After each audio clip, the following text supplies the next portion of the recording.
I first started feeling the effects in high school. They were mild with only the odd headache or dizziness, but eventually my symptoms would ramp up. I was born in Chicago and was raised there up until recently. My mother, who sadly passed away 4 years ago, was a police officer, and my dad was a chemist. We weren't super rich, but being an only child, I was always treated to expensive things, such as phones and clothes, etc. That all changed on the 20th of July, 2016. From what I was told, it was a routine stop. The car had been speeding, and my mom turned on her siren and tried to get the car to pull over. After 4 to 5 minutes of the speeding vehicle evading, the police officer controlling the car drove up beside the criminal. The speeder then spun the wheel to the left, ramming the cop car off the road into a tree. My mom died on impact. The months after were a blur. We lost the house and a lot of the luxuries we once had. My dad was forced to double his hours at the pharmacy, and most of his free time he spent holed up in the basement. I spent a few months away from school directly after the incident, but other than that, I knew I had to just keep moving forward with school and my other responsibilities. My dad used to say, if you stop paddling, you drown. I kept those words on repeat in my head in the months following the crash. Early 2017 was when I first noticed something was up. My dad had a gleam in his eye again, as if he was finally getting over the loss of his wife. For the first time in a while, he seemed motivated. He still spent most of his time in the basement. However, he started leaving more often and making me smoothies and cooking dinner for us to sit and eat together. Life seemed to be going great for a while. In March of the same year, I was in class when I started to feel super ill. The room started spinning and my vision was tinted a greenish color. Luckily, my teacher saw how sick I looked and called my dad to pick me up. On the drive home, he quizzed me in depth about how I was feeling, every symptom, what time it started, whether I felt this or that. At the time, I put it down to him being concerned. We got home and my symptoms refused to subside. I asked my dad if we could go to the hospital, but he told me I would sleep it off. August came around. One night, my dad and I were watching TV with some ice cream when my mouth suddenly went numb. I was trying to tell my dad, but I could hardly move my mouth. The numbness then spread around my body and I was slumped on the couch paralyzed. The last thing I remember was my dad leaving the room. I woke up the next day in my bed. I tried to tell my dad what happened, but he laughed, telling me it was probably sleep paralysis. It seemed plausible at the time. More events similar to these happened in the months following, varying from me going temporarily blind to my lips changing color. That brings us to 3 months ago, when I finally uncovered the truth. It was a stormy Friday night. Somewhere in the early hours of the morning, I heard a loud bang. I left my room to try and find my dad, believing we were getting robbed. He wasn't in his room, so I snuck downstairs to look around. I remember a bluish light emanating from the basement door, as well as hearing other sounds coming from the inside. My dad told me to not go into the basement. I was reminded of this rule every time he left for work in the morning. I had always stayed out of there, as I had no real interest in the dark, cobweb-filled cellar. But now was different. I felt for the first time the urge to break my dad's golden rule. I slowly opened the door. It was a miracle that it didn't creak. Venturing unsteadily further downwards, the light got brighter and the sounds less muffled. I heard my dad muttering to himself, accompanied by the same loud banging I had heard before. I peered round the corner. There was a white desk cluttered with loose bits of paper and a dozen different prescription drugs. My dad had stripped down to his vest and jogging bottoms.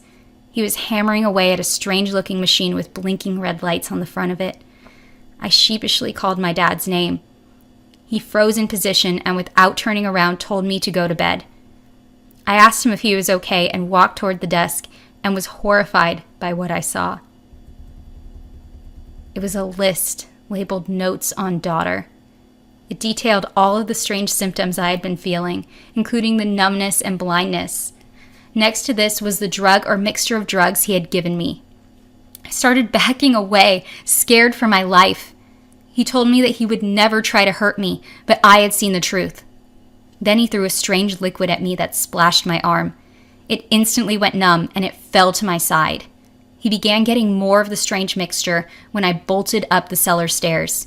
He chased me, but I waited at the entrance and pushed him over. The liquid drenched him and he fell motionless onto the floor. I sprinted out the house and reported him to the police. When they got there, he was already gone. Monday morning, I'm startled awake by the scream of an alarm clock. Zoom call in 15. I've got to quickly get around. I love virtual school. Only my top half has to be dressed in a presentable manner. My lower body, belly button and down, could be nude, and no one would be any wiser. I threw on a striped shirt that looked great on a model and watched how it fit my body. Loose around my torso, showing my petite structure. My hair cascaded down as I turned, landing gently in the small of my back, slowly untangling itself as my fingers pushed through every knot hidden within its waves. I slip on sweatpants so that I could go downstairs quickly to the kitchen and eat, filling a ceramic bowl to the brim. I scan through the television channels quickly, looking for something within the last 5 minutes that remains before my class begins. I settle on my couch with Cocoa Puffs. The ancient piece of furniture groans beneath my weight. If I didn't know any better, I'd guess I was trapped in a fog of dust, emitted from the fibers of the fabric. I can't clean the sofa. If I did, it might fall apart. Begrudgingly, I head back to my room. My laptop screen brightens up as I click the join browser. Slowly, I watch as my other classmates' faces appear on the screen around mine. There are a few people whom I do not recognize, some that I do. One thing I am very familiar with, though, is the fact that the cameras are not at all flattering. I shift uncomfortably over my sudden realization over my image being displayed in the frame. The teacher then turns on her video camera as all of our microphones are muted. An awkward silence seems to fill the room. Before we begin, I'll take attendance, and we will all perform a mic test. When I call your name, unmute yourself and say check. We will work on it if your computer is having problems. Automatic deduction of points will occur if you fail to correctly do this procedure. The teacher, Ms. Burns, began calling names as the screen flashed from person to person. Each profile highlighted in yellow as they were unmuted for roll calls. My call came around, and I noticed I was unmuted. Amanda? My teacher's voice rang out loud in the silence of my room. Check, I replied quickly, trying to direct attention away from me. Jane, the teacher called again. That name piqued my interest. Jane and I had grown close this summer, and then she just seemed to disappear. My calls were ignored, my messages cut short. That's not the type of person I had known Jane to be. She was so sweet.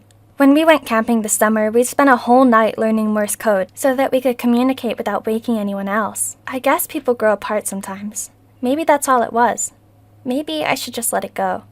Maybe she's ready to go on and find new friends. I looked at her profile as she appeared on screen, taking in the girl who I once knew as my best friend. She looked different, thin and pale, as if I blew on her, she would deteriorate, just as my couch might.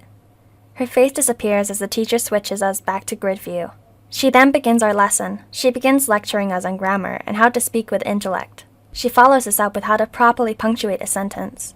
Throughout this lecture, I couldn't help but watch Jane, taking in every detail about her, wondering when she stopped talking to me. 20-minute break begins now, Miss Byrne announces, breaking me from my thoughts. We enter breakout rooms and I scan who I'm with.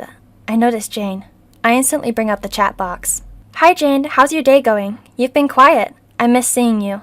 Her eyes search her screen to find me. Once they land on me, they widen and her mouth opens slightly. No, I'm fine. My parents are just watching a movie. Mom and Dad, wave at the camera. Jane's parents peered around the corner, and I waved back.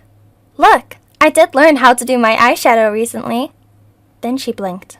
Once slowly, twice long, twice short, once long again.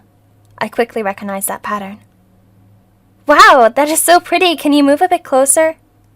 Jane moved slightly closer to the camera, again repeating her Morse code signal to me.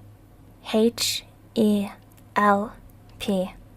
Then she stops, backs up from the camera and smiles. So, what do you think? Absolutely beautiful, I replied quickly. I'm gonna order a pizza real quick, Jane. Over and out, she replied. I mute my microphone and dial 911 quickly. 911, how can I help you? Hello, officer. I'm not sure what's wrong, but I need to send officers to 104 Connor Lane. This needs to be done immediately. My friend is in real danger. Okay, there are officers on their way, the woman replied. Thank you so much, I said, hanging up the phone and returning to the computer screen just as break ended. Miss Burns begins the math lesson. I watch Jane's screen anxiously. Suddenly it fills with blue lights. Loud voices come through Jane's unmuted mic. Our teacher paused in shock and looked at the screen. Class, I will be dismissing early today. Then within seconds, the server is closed. I'm not sure what's happened yet, but I'll check the news in an hour.